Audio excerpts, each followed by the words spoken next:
우리 함께 통성으로 함께 기도하는 시간을 좀 갖도록 하겠습니다. 오늘 예배 드릴 때 정말 예수 그리스도의 십자가의 보혈의 은총만 기억하고 그분의 은총 앞에 감사하며 그분의 은총 없이는 내가 살 수 없음을 고백하며 그 은총을 찬양하고 노래합니다. 진정한 예배가 될 수 있도록 그리스도의 십자가의 보혈의 은혜로 다시 한번 나를 채워 주옵소서. 함께 기도하시고, 두 번째로는 우리 교회 항암 치료 받으시는 분들이 세 분 계십니다. 우리 최정수 집사님 감사하게도 항암 치료 통해서 잘 컨트롤이 되고 있습니다. 근데 두 분은 우리 키모 약에 좀 어려움이 있어서 약을 좀 바꾸고 하고 있는데, 여러분들 저 함께 기도해 주셨으면 좋겠습니다. 장성환 자매님, 이동숙 자매님, 하나님께서 긍휼히 여기시고 치유의 손길을 이 저녁에 베풀어 주옵소서 기도해 주시길 바라겠습니다. 그리고 마지막으로 우리 아프가니스탄을 위해서 좀 함께 기도했으면 좋겠습니다. 계속해서 뉴스에도 나오고 그분들의 어떤 상황들을 생각하면 내가 그런 상황에 있다면, 우리 가족들이 함께 그렇게 있다면 어떻게 해야 되는가 생각할 때 참 안타깝게 그지없는데, 우리가 무엇으로 어떻게 도와줄지 모르지만 이 시간에 이 저녁에 함께 하나님께서 한 사람 한 사람 그 생명을 보호하시고 그들 가운데 평화를 속히 이루어 주시고 회복될 수 있도록 해달라고 우리 이 시간 예배를 위해서, 그 다음에 아프신 분들, 특별히 항암 치료받는 분들 위해서, 그리고 아프가니스탄 사람들 위해서 통성으로 함께 기도하는 시간 갖도록 하겠습니다. 기도하시겠습니다.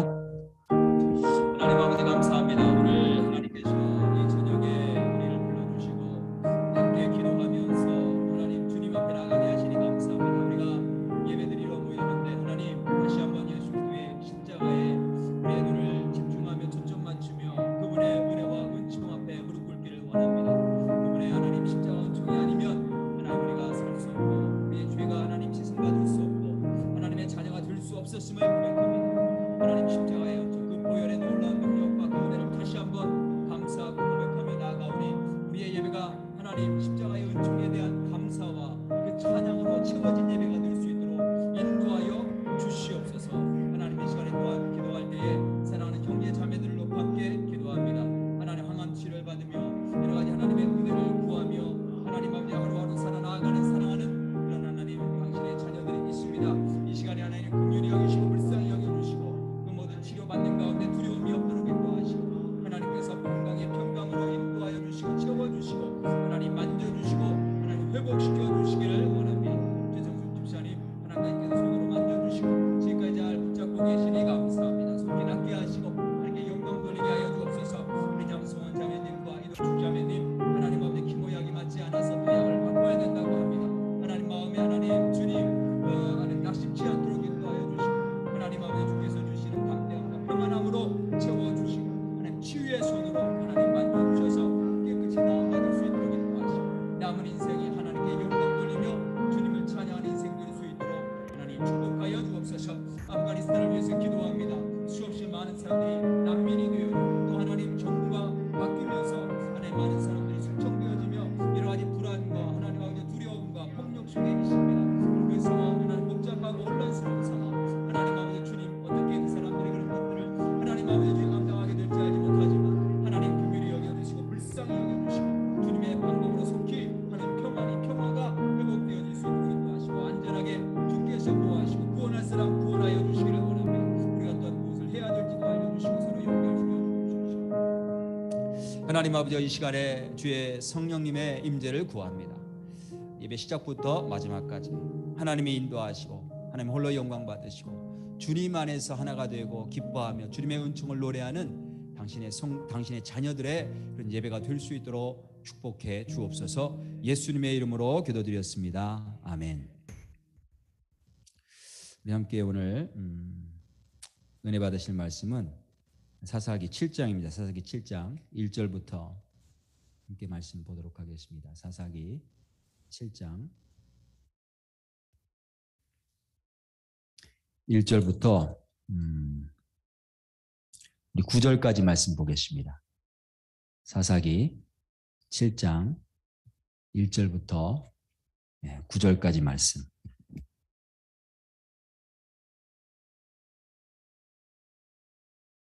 우리 다 찾으셨으면 함께 한 목소리를 읽어보도록 하겠습니다. 여룻바알이라 하는 기드온과 그를 따르는 모든 백성이 일찍 일어나 하루 셈 곁에 진을 쳤고 미디안의 진영은 그들의 북쪽이요 모레산 앞 골짜기에 있었더라.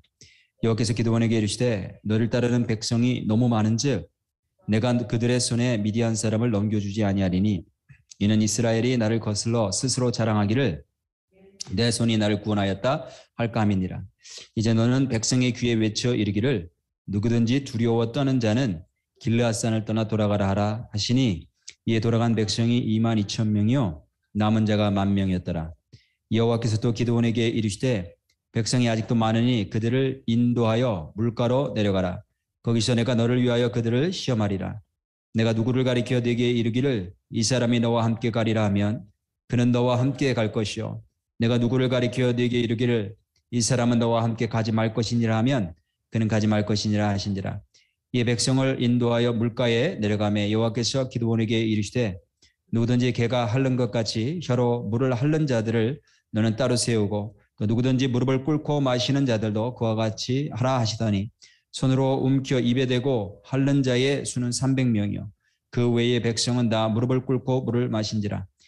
여호와께서 기드온에게 이르시되 내가 이 물을 핥아먹은 300명으로 너희를 구원하며 미디안을 네 손에 넘겨주리니 남은 백성은 각각 자기의 처소로 돌아갈 것이니라 하시니 이에 백성이 양식과 나팔을 손에 든지라. 기드온이 이스라엘 모든 백성을 각각 그의 장막으로 돌려보내고 그 300명은 머물게 하니라. 미디안 진영은 그 아래 골짜기 가운데에 있었더라.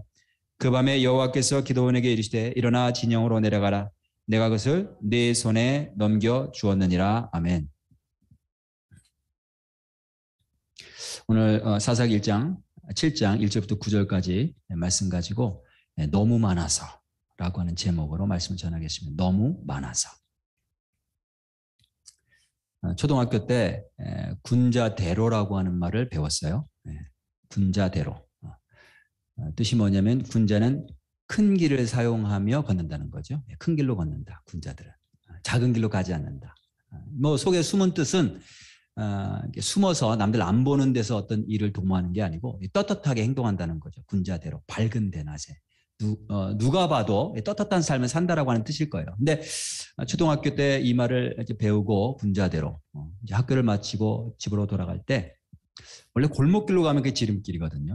근데 골목길로 가지 않고 군자대로다. 그렇죠? 큰 길로 갔던 기억이 나요. 골목길로 가면 한국은 담이 높잖아요. 담이 높은 게 아니라 이제 초등학생이니까 키가 작은 거죠. 그러니까 여름에 그 골목길로 가면 그 담에 그 그늘이 생겨서 그늘 아래로 가기 때문에 햇빛을 많이 가려줘요. 큰 길로 가면 햇빛을 다 맞으면서 땀을 뻘뻘 흘리면서 걸어가야 돼요. 그래도 군자대로다. 그래가지고 큰 길로 갔단 말이에요. 근데 나중에 성경을 제가 읽어보니까 예수님께서 큰 길로 가지 말고 좁은 길로 가라 말씀하시더라고. 물론 예수님 말씀 뜻은 세상 사람들이 다 가는 길, 그런 길 가지 말고 남들은 가지 않는 좁은 길로 가라는 말씀이죠. 그죠? 비록 쉬운 길은 아니지만 그리스도인들은 다른 사람들이 편하게 가는 길 말고 헌신하면서 또 희생하면서 남들이 안 가는 길을 가야 된다. 이런 말씀이에요. 주일학교 때 좀 교회 선생님들이 좁은 길로 가라고 하는 예수님의 말씀을 잘 가르쳐 주셨으면, 그죠? 여름에 땀 뻘뻘 흘리면서 큰 길로 다니지 않고 그냥 좁은 골목길 이렇게 주님과 동행하면서 갔을 텐데, 하나님의 법은 세상의 법과 다릅니다.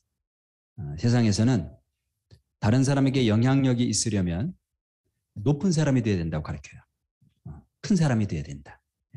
높이 올라갈수록 다른 사람들에게 좋은 영향력을 끼칠 수 있다. 이렇게 가르치죠. 근데 예수님은 뭐라고 말씀하셨냐면 진짜 높은 사람 되려면 가장 낮은 사람이 되어야 된다. 이렇게 말씀하세요.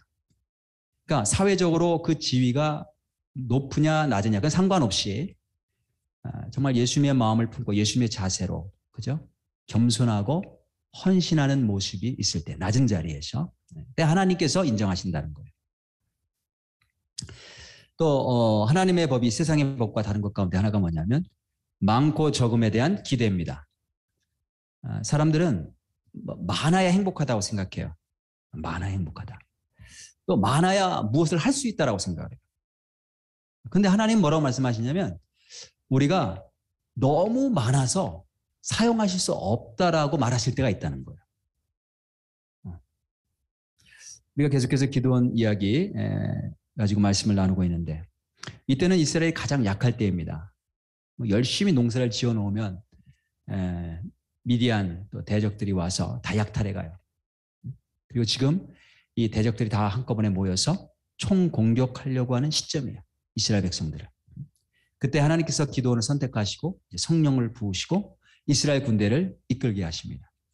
기도원이 전쟁 나팔을 불었을 때에 사람들이 모여들었는데 군사로 모여들었는데 그때 모인 인원이 32,000명이라고 그랬어요. 32,000명. 32,000명이 많은 수인가요? 적은 수인가요? 네? 네. 많은 수예요? 네. 적군의 수하고 비교해 봐야 알아요. 적군의 수. 8장 10절을 이렇게 한번 슬쩍 보시면 거기 보시면 이런 구절이 나오죠. 이때에 세나와 살문나가 갈고리에 있는데 동방 사람의 모든 군대 중에 칼든 자가 12만 명이 죽었고 그 남은 15,000명가량은 그들을 따라와서 거기에 있더라. 동방 사람 군대 12만 명 죽고 1만 명 남았으니까 15,000명 남았으니까 총 13만 5천 명.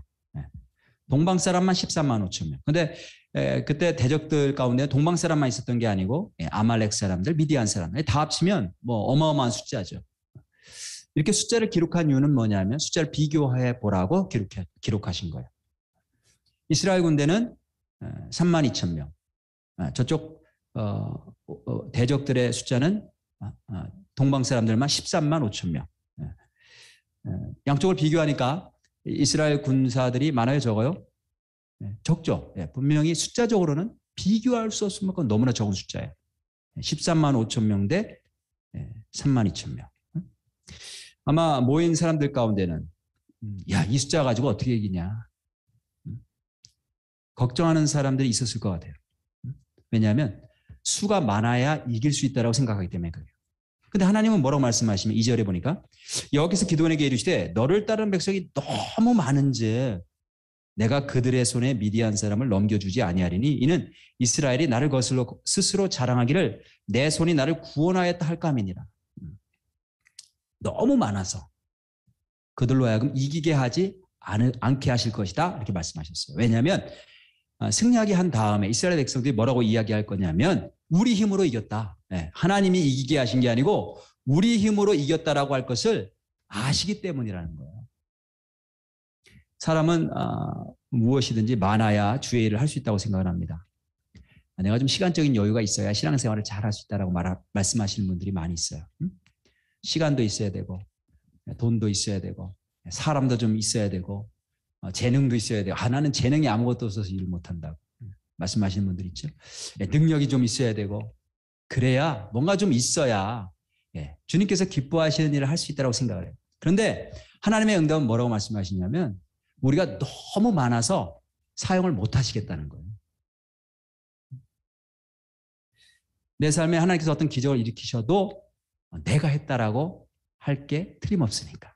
그렇죠? 어떤 장애물을 그를 뛰어넘게 하셔도 내가 했다라고 말할 것이기 때문에 너무 많아서 사용하시지 못하겠다 이렇게 말씀하신단 말이에요. 그 소록도에 교회가 있는데 그 소록도 교회 새벽기도에 대해서 제가 이야기를 드린 적이 있습니다. 그 소록도에 있는 교회 교인들은 다 한센병자들이에요. 한센병자. 옛날에 그 문둥병이라고 불렀죠. 이제 새벽 예배 그 교인들이 나오는데 전체 교인의 몇 퍼센트가 새벽 기도에 나올까요? 소록도에 있는 교회 그 교인들 다 한센병자들인데 몇 퍼센트가 새벽 기도에 나올까요? 예? 예, 100%. 어떻게 하셨어요? 원래 아셨어요? 100%. 100% 참석한대. 보통 일반적으로 교회 한 몇 퍼센트 정도가 새벽 기도에 나오는 것 같아요? 우리 교회뿐만 아니라 일반적으로. 10%, 10% 나옵니다. 우리도 비슷할 것 같아요. 근데 왜 정상적인 그런 교인들이 한센병을 앓고 있는 교인들보다 새벽 예배 출석률이 더 저조할까요? 너무 많아서 그래요. 가지고 있는 게 너무 많아서. 하나님을 간절히 의지하는 마음이 상대적으로 적기 때문에 그래요. 내가 의지할 게 너무 많아. 다른 게 할 일이 너무 많은 거예요. 가지고 있는 게 많기 때문에. 우리가 입으로는 하나님의 은혜 없이는 살 수 없다고 고백을 합니다. 그러나 우리의 행동을 이렇게 보면, 가만히 보면 하나님을 온전히 의지해야 하는 것보다는 오히려 다른 것을 더 많이 의지하는 마음을 표현할 때가 많아요.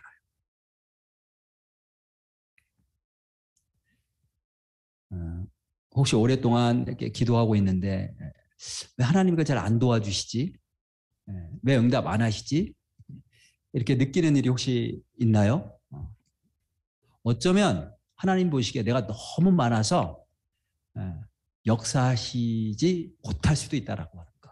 오늘 저녁에 한번 생각해 보실 수 있기를 바랍니다. 하나님께서는 우리가 너무 많아서 역사하시지 않는다고 말씀하십니다. 내가 내 재능이나 능력을 많이 의지하고 있을 때, 물질을 의지하고 있을 때, 가족이나 다른 사람들을 의지하고 있을 때, 현대 기술이나 문명, 발달된 과학들을 의지하고 있을 때, 하나님께서 역사하셔서 도와주셔도, 그 문제를 해결해 주셔도 내가 의지하고 있는 다른 것들 때문에 내가 구원받았다라고 말할 것을 아시기 때문에 그렇습니다.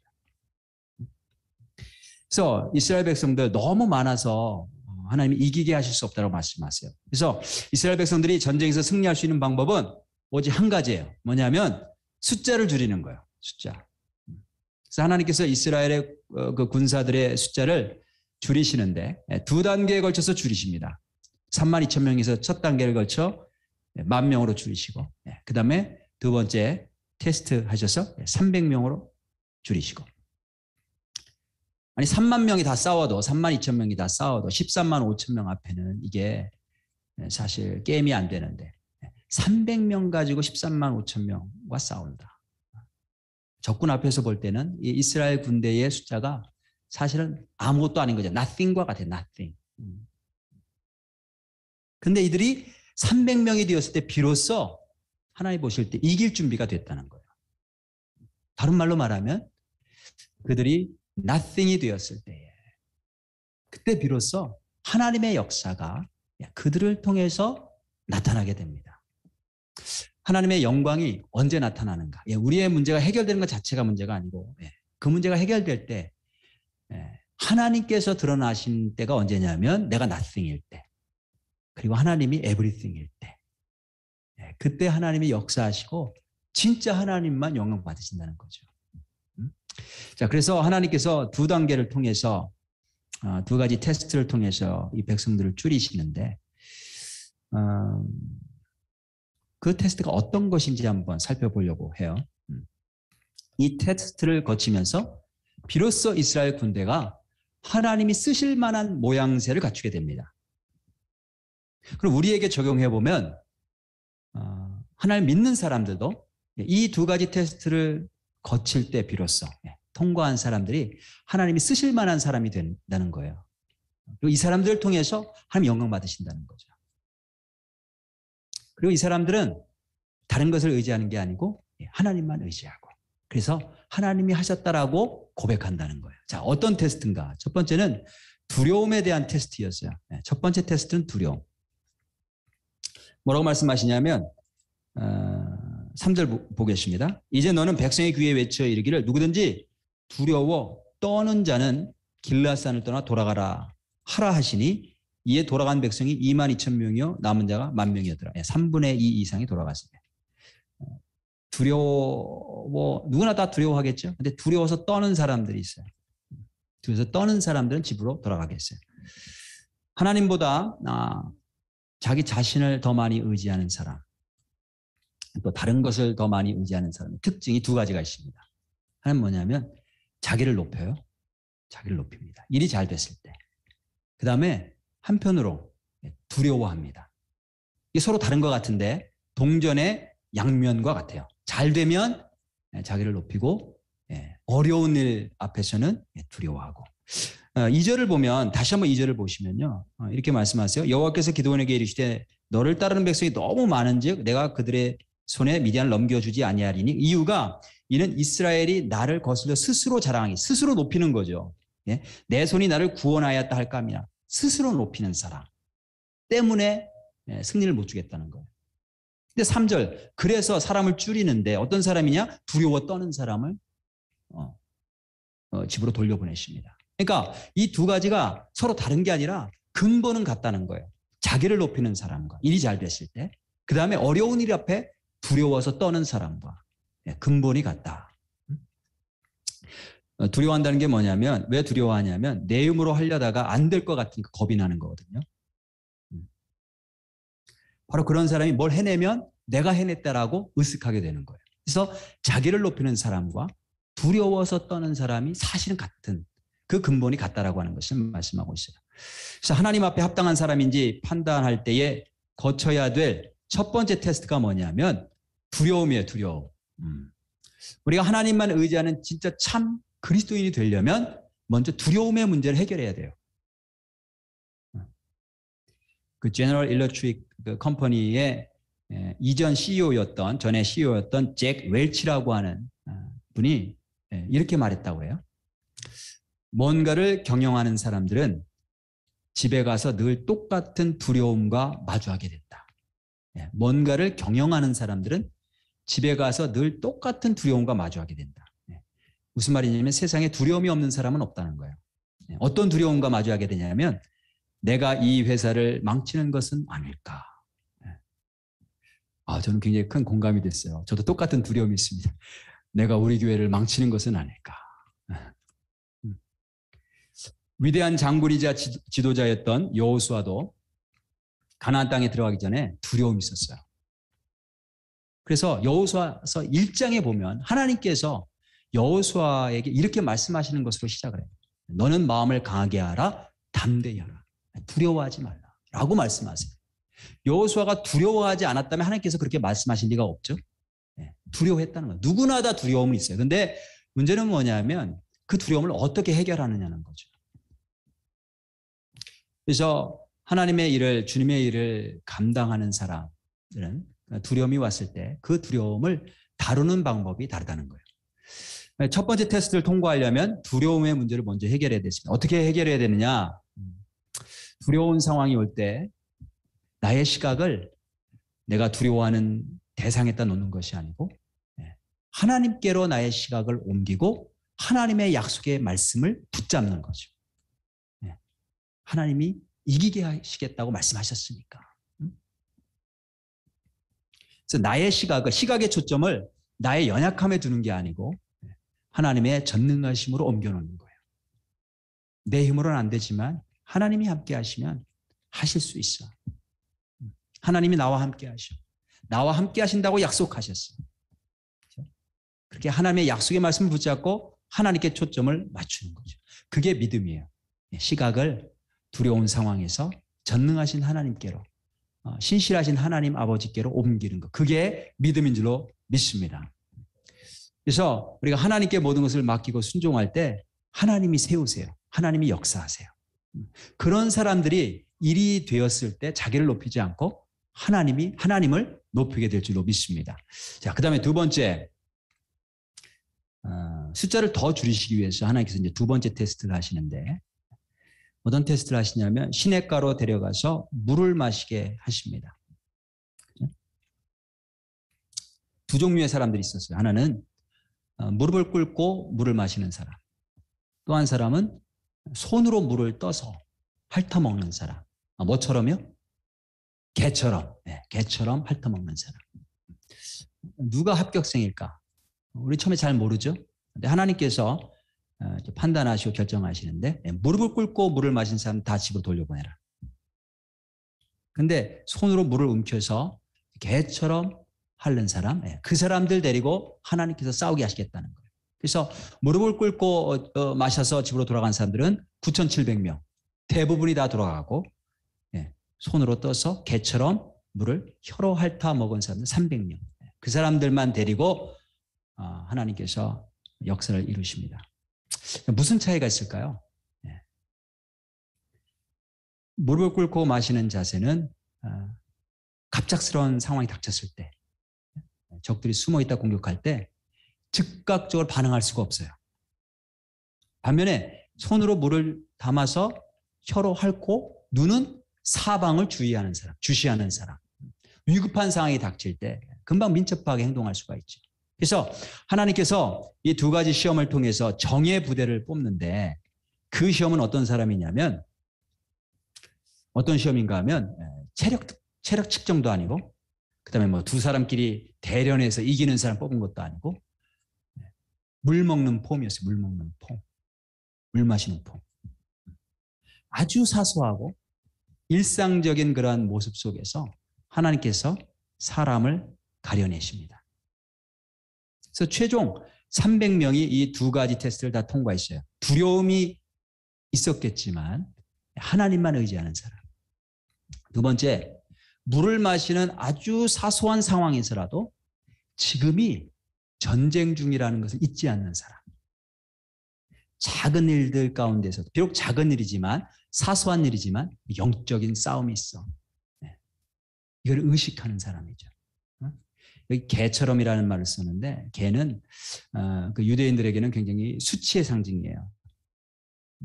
당신 굉장히 부끄러운 모습처럼 보입니다. 근데 그럼에도 불구하고 비록 내가 개처럼 물을 핥는 수치스러운 모습일지라도 지금이 전쟁 중이다 라고 하는 것을 의식하면서 물을 마시는 사람이죠. 하나님께서 어떻게 우리를 시험하실까요? 큰 일을 할 때, 큰 행사를 할 때는 뭐 누구나 다 잘해요. 다 정신 바짝 차리고 다 열심히 합니다. 사람들 다 모여서 다 보고 할 때. 근데 오늘 이 말씀 보니까 물 마시는 것, 아주 사소한 것, 아주 작은 일 가지고 하나님께서 테스트 하신다고 하세요. 일상적인 것, 반복적인 것, 다른 사람들은 잘 봐주지 않는 것. 그게 무슨 테스트야, 물 먹는 게. 인정하지 않는 것, 그것 가지고 하나님께서는 테스트 하신다는 거죠. 특별히 작은 일이지만 이 가운데 영적인 전쟁이 있다는 것을 영적으로 민감하게 그것을 늘 언제나 알고 하나님의 뜻을 쫓는 사람. 그런 사람을 하나님께서 쓰신다는 거예요. 그러니까 사람이 많이 모였다고 해서 일이 잘 되는 게 절대로 아니에요. 정예 부대가 뭐예요? 정예 부대가 있어야 돼요. 그래요? 비록 두렵지만 하나님을 믿는 그런 믿음이 있는 사람. 하나님을 의지하는 믿음이 있는 사람. 그 다음에 작은 일이라도 이게 영적인 전쟁이구나. 사단의 공격이 있을 수 있다. 라는 것을 민첩하게 알고 대응할 수 있는 사람. 제가 예전에 있던 교회에 어느 해인가 주일학교를 담당하는 그런 목사님이 계셨어요. 아주 젊은 목사님이세요. 군대를 안 간 목사님인데 나중에 결국 군대를 가기 위해서 이제 한국으로 돌아갔어요. 궁금하시고. 근데 이제 아이들을 이렇게 돌보는데 많지 않은 아이들인데 정말 최선을 다해서 돌보시더라고. 네. 부유한 사람도 아니에요. 아버님이 아주 작은 개척교회를 하시는 분이신데 자기 사비를 털어서 아이들 먹을 거를 이렇게 사주고 같이 영화도 보고 같이 볼링도 치고 크리스마스 행사를 하잖아요. 그러면 대충 하지 않아요. 보통 뭐 우리 그냥 노래 같이 한번 하고 율동 한번 하고 우리 끝나잖아요. 그렇게 하지 않고 꼭 뭔가 특별한 걸 준비해서 아이들로 하여금 연습하게 하고 정말 최선을 다해서 아이들을 돌보더라고요. 그리고 나서 한국을 돌아갔는데 그 당시에 우리 큰아이가 굉장히 어릴 때였어요. 주일학교. 그분이 돌아가신 다음에 아이가 침대에 누워서 펑펑 울더라고요. 펑펑 울어요. 보고 싶다고. 펑펑 울었어요. 반면에 어떤 주일학교 선생님들은 너무 하찮게 여기는 선생님들도 가끔 보게 돼요. 주일 예배 순서를 맡았는데 자기 개인적인 일이 있다고 그냥 뭐 헌시짝처럼 그렇게. 누구 대신할 사람 없어요? 뭐 물론 이제 1년에 몇 번은 그런 일이 생길 수가 있죠. 근데 너무나 자주. 제가 그걸 보면서 아이들이 오히려 굉장히 안 좋은 걸 배우겠구나. 하나님 앞에 드리는 예배를 저렇게 소홀하게 다룰 수 있다는 것을 오히려 잘못 배울 수 있겠구나 하고 염려했던 적이 있어요. 바울이 뭐라고 이야기를 하냐면 먹든지 마시든지 주의 영광을 위해서 한다. 이렇게 이야기를 했어요. 이 이야기 속에 굉장히 깊은 의미가 있어요. 근데 이 깊은 의미를 우리가 다루지 않더라도 문자적으로만 봐도 먹는 일, 마시는 일 얼마나 작은 일이에요. 네? 얼마나 일상적인 일이에요. 네? 반복적인 일, 사소한 일이죠. 누가 물 먹는다고 거기에 대해서 자세하게 보는 사람 있어요? 근데 아무것도 아닌 일 같은 아주 일상적이고 사소하고 반복적인 일이지만 바울은 무슨 말을 하는 거예요? 주님을 의식하면서 산다는 거죠.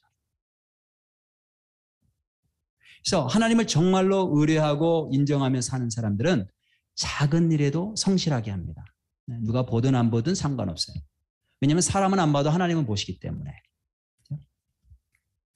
그거를 아는 사람은 모든 일이 비록 작은 일일지라도 이게 테스트구나, 영적인 전쟁이 있구나, 이런 것을 깨달아 합니다. 우리는 너무 사소해서 자꾸 놓치는데 사실은 그 작은 일을 대하는 것에 내 마음이 들어가거든요. 큰 일은 사람들이 다 보기 때문에 누구든 다 열심히 한다니까요. 하나님을 의지하지 않고 나 자신만 믿는 사람은 사소한 일이라고 소홀히 여겨요.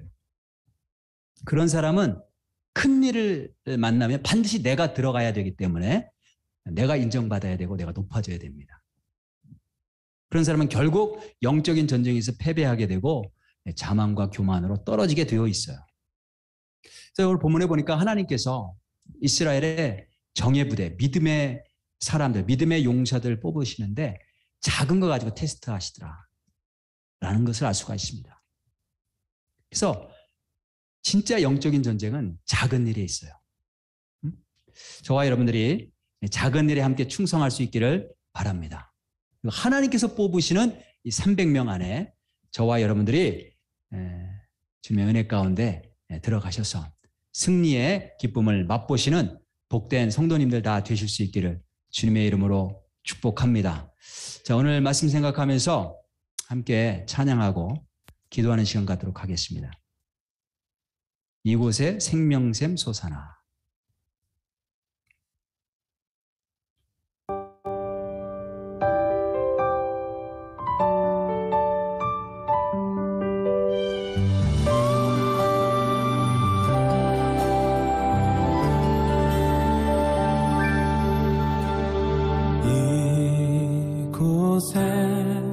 생명샘 솟아나 눈물 골짝 지나갈 때에 머잖아 열매 맺히고 웃음소리 넘쳐나리라.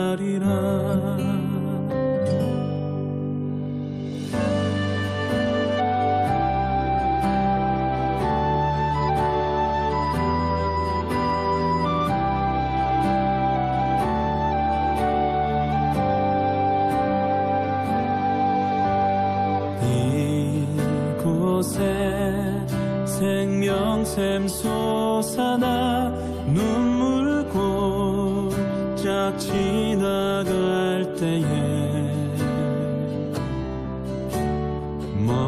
머잖아 열매 맺히고 웃음소리 넘쳐나리라.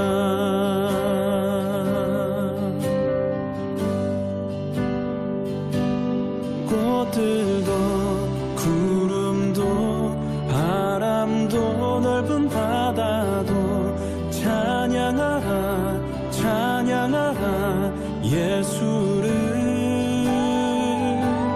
하늘을 울리며 노래해 나의 영혼아. 은혜의 주 은혜의 주 은혜의 주.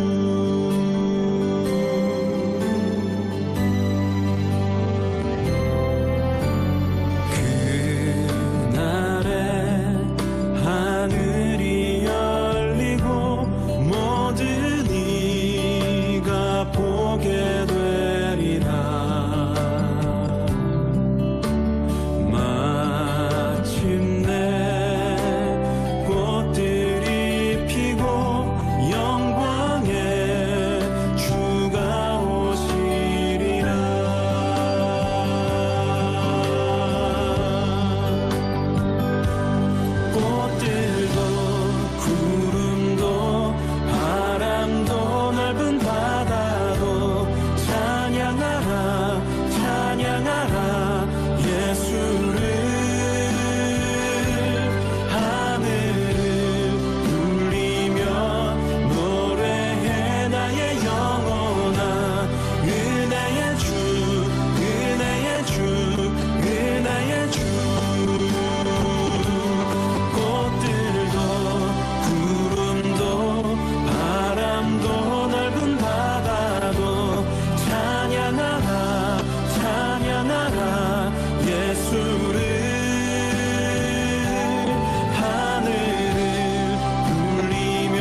넓은 바다도 찬양하라 찬양하라 예수를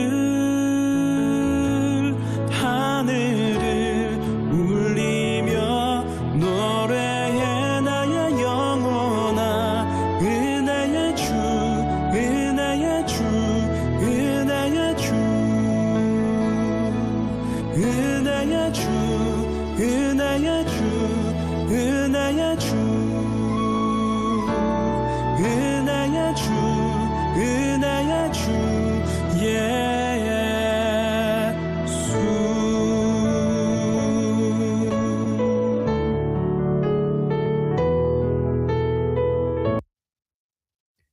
자, 오늘 함께 말씀 생각하면서 함께 기도하겠습니다.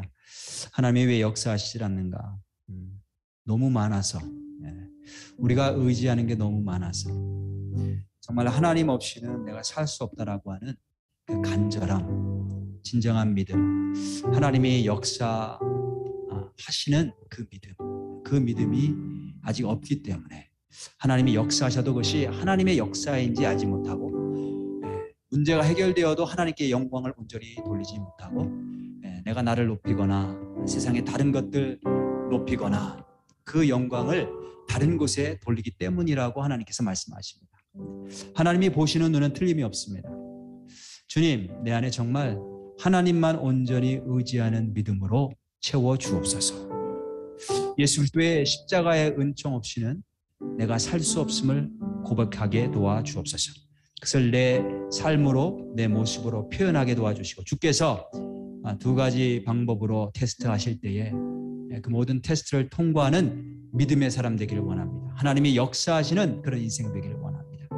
이 세상 살면서 두려움이 없을 수 없지만 두려움이 닥칠 때에 하나님, 그 상황에 나의 마음과 내 시선을 고정하는 것이 아니고 전능하신 하나님, 약속을 이루시는 신실하신 하나님의 말씀에 내 마음을 고정시킬 수 있도록 하나님 도와주옵소서. 그리고 하나님께서 도우셔서 주께서 주시는 은혜만을 쫓으며 살아갈 수 있도록 주께서 역사하시기를 원합니다. 작은 일 하나일지라도 그 안에 하나님을 의식하면서 하나님께서 원하시고 기뻐하시는 모습으로 살아갈 수 있도록 도우시옵소서. 작은 일 하나 속에 있는 영적인 싸움을 분별할 수 있는 영적인 분별력을 허락하여 주옵소서. 우리 함께 오늘 말씀 통해서 나에게 주신 말씀 붙잡고 함께 통성으로 기도하도록 하겠습니다. 기도하시겠습니다. 하나님 아버지 감사합니다. 오늘도 이 저녁에 우리를 불러주시고 하나님 말씀을 통하여서 다시 한번 우리 자신의 모습과 우리 자신의 믿음의 모든 상태를 돌아보게 하시니 감사합니다. 왜 이렇게 주님을 향해서 간절한 믿음이 없는지, 하나님 아직까지 내가 너무나 많은 것이 있기 때문에 하나님 말고 다른 것을 의지하는 그런 하나님, 다른 것을 의지하는 생각과 다른 마음이 있기 때문인 줄로 압니다. 온전히 주님 향해서 간절한 믿음으로 우리의 모든 믿음과 마음을 다시 한번 조정할 수 있도록 하나님 도와주옵소서. 두려움이 없을 수는 없지만 두려움 가운데서도 하나님을 바라보고 말씀을 믿는 믿음 안에서 담대함을 가질 수 있도록 인도하여 주시옵소서. 오직 주의 성령으로 충만케 채워 주셔야만 우리가 담대할 수가 있습니다. 기도하게 하시고 말씀을 붙잡게 하시고 하나님의 음성을 마음에 받아들이고 그 말씀을 붙잡고 나아가는 믿음의 용사 될 수 있도록 인도하여 주옵소서. 작은 일 하나에라도 하나님 충성할 수 있기를 원합니다. 남들이 보지 않는 것, 반복적인 것, 하나님 일상적인 것들, 사소한 것처럼 보이는 것이지만 하나님은 보고 계시고 그 작은 것 통해서 하나님 다시 테스트하고 계심을 알게 하셔서 하나님 정말 영적인 분별력을 갖게 하시고 영적인 싸움, 하나님 모든 사단의 모든 괴계를 하나님 분별하고 주님 믿음으로 승리해 나가는 당신의 백성이 될 수 있도록 인도하여 주시기를 간절히 빌고 성령 충만하게 하시고 하나님 작은 일부터 시작해서 어떠한 일을 맡기시니 간에 하나님 믿음 주님과 함께 동행하며 승리의 삶을 살아갈 수 있도록 인도하여 주시옵소서. 하나님 아버지 감사합니다. 우리의 삶을 인도해 가시는 주님, 우리는 잊어버리지만 주님은 우리를 잊지 아니하시고 늘 언제나 함께 하시며 늘 말씀으로 알려주시고 다시 한번 주님과 함께 동행하는 방법, 생명의 길, 승리의 삶을 살 수 있는 그 방법을 알려주시는 줄로 믿습니다. 하나님, 이 말씀이 잊지 않고 늘 언제나 우리 머릿속에 떠나지 않도록 인도하시고 매 순간마다 두려워하지 않게 하시고 매 순간마다 충성하며 주님의 이름을 높이는 복된 당신의 자녀들로 세워 주옵소서.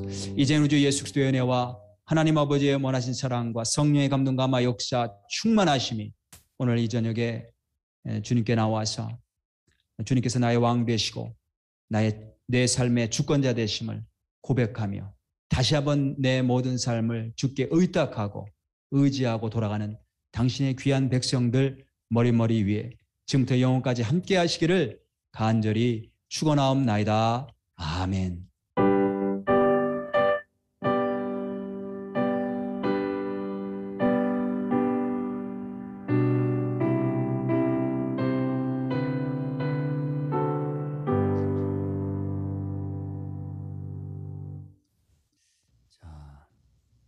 예배 마쳤습니다. 우리 마이크 켜시고